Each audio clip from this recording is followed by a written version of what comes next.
from a one-handed tangler, as you go here, you weave it behind you, you pass it, and then you put it back in front. That's the initial idea. This is something that's relatively complicated for one-handed tanglers, but the cool thing about one-handed tanglers is they go behind your back just fine. They don't have any problem with it, and so you can do a behind-back trick. Oops, I'll just start out here. All right, so what you're gonna do with this is, as it's sitting around, oh god, I'm going way too fast to even see what time it is, what it starts at.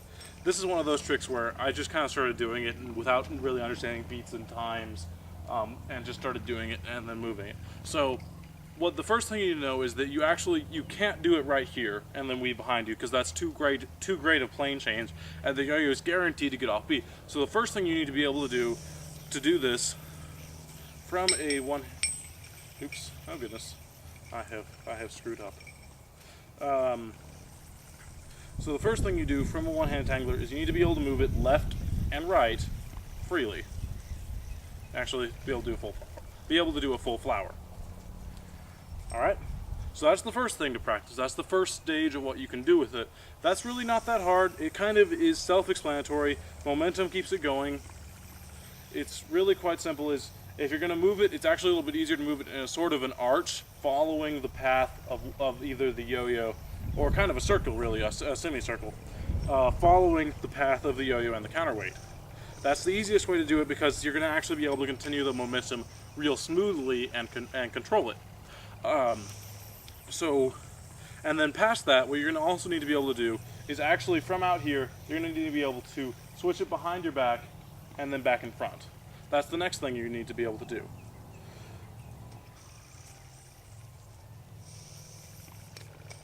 So now this is a little tricky. Now we're gonna use another vocabulary term. This is from poi, and what's called a cross point is when they're going to cross. Now, the idea of a cross point is, let's just go ahead and let's shorten it. All right, so when looking at it with one, a cross point is whenever you're changing from one side to the other of your hand, twisting up, twisting down, twisting up, twisting down, etc. And now what it does is, what you understand that is, you can do something like put your hand out here and you're crossing around it just fine. You can do it beneath too, without even coming close to the object in the middle. You can do that with your leg. Oops, my leg is apparently bigger than my cross point controls. You can do it with your leg. And you can even put your leg above it, but I don't really want to do that because I'm not that well balanced, and the ground I'm standing on is not even.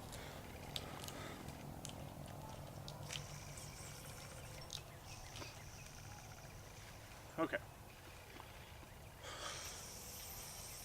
So, to be able to do that, if you know how to do this, again, you can pretty much ignore the counter rate, because you can screw up its plane control a lot. You can have it wobbling really wildly in a tangler, and the trick is still fine. The yo-yo, on the other hand, needs to be really clean and controlled. So you should be watching the yo-yo when you do this, and its actual cross point is, as it's going, if this was out here, it should actually be here, and it should be swinging over behind like that. So a simple way to practice this is to take the yo-yo, hold the counterweight, wrap it up, and then just hold it here and just go like that. Now, this is really simple in poi, but it can be kind of complicated in yo-yoing. And even after you get a little bit better at that, spinning yo-yo is spinning yo-yo without having it stop spinning. Alright, so it should be spinning in a clockwise direction, as most of the tanglers do. Now you can do this in a counterclockwise rotation, but you should be doing it on your left side instead of your right. So lefties, you should be doing this counterclockwise. Right-handed, you should be doing it clockwise.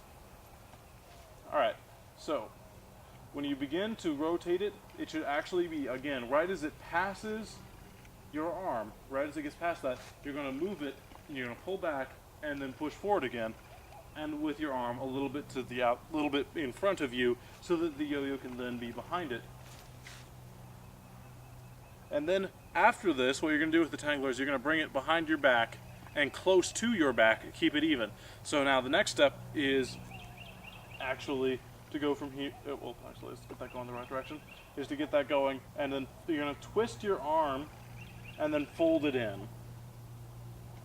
That's how you're actually going to do that. So let's go ahead and get this going. So you're going to hold it out here, and you're going to twist it so that your underarm is facing behind you, and then you're going to fold it in. Alright, you can see what I'm doing there? You're going to fold it towards your body and shorter, and that's actually how you're going to keep the plane control even, because you can't do this with locked arms. It's not possible. And if you can do it with locked arms, I'd love to see it, because that would prove me wrong, and I like being proven wrong. Oops, whatever, that's a terrible tangler. Alright, so now in a full tang. Now, doing this in a full tangler is almost the same thing as doing with just with a not spinning yo-yo that you're spinning around on your own. The control and the feel of it is exactly the same. So don't worry about practicing with an actual tangler and getting a terrible mess every time you screw up. And then after that, what you need to be able to do is you're going to do the same thing with your left hand, only you're going to reverse, or with your offhand, and you're going to reverse the process.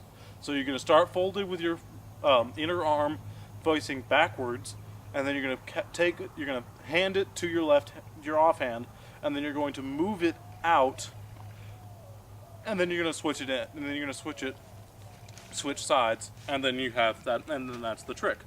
That's all there is to it. So one more time, when done correctly, it looks a little bit like, oops, that's a bad start. When done correctly, it looks like this. Oops. Haha. Well, apparently that wasn't correctly, but you have the idea of what it looks like. Alright, so that's it. That's Tangler.